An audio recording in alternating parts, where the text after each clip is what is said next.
জনাব ইশরাকের ব্যাপারেও আমরা মাননীয় আদালতের কোনো নির্দেশনা এখনও পাইনি। কিছু অবজারভেশন এবং নির্দেশনা যেটা আসবে আমরা সেই অনুযায়ী আমাদের এখান থেকে ব্যবস্থা নেওয়া হবে।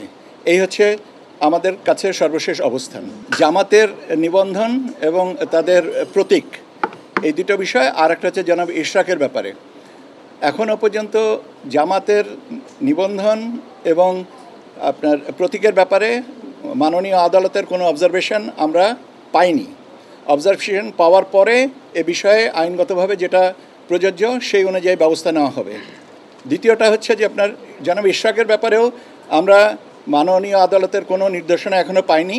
কিছু অবজারভেশন এবং নির্দেশনা যেটা আসবে আমরা সেই অনুযায়ী আমাদের এখান থেকে ব্যবস্থা নেওয়া হবে। এই হচ্ছে আমাদের কাছে সর্বশেষ অবস্থান।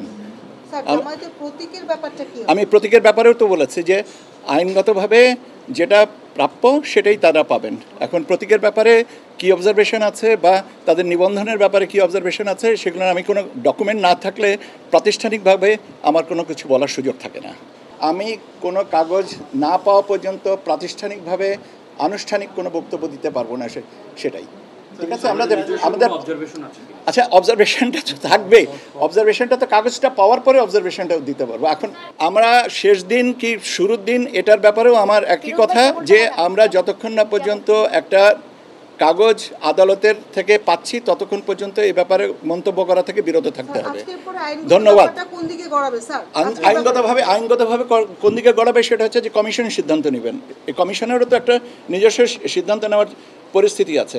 কাজে আইন আচ্ছা কাগজটা না পেলেই নিব কি করে? আচ্ছা আপনি আপনার প্রশ্নটাই আপনাকে আমি জিজ্ঞেস করি, আজকে কি নেওয়া কাগজ না পেলে কি নিতে পারবেন আপনি? তা আপনি নিজে মাথা নাড়ছেন নেওয়া যাবে না, আবার আপনি আমাকেই প্রশ্নটা করতেছেন।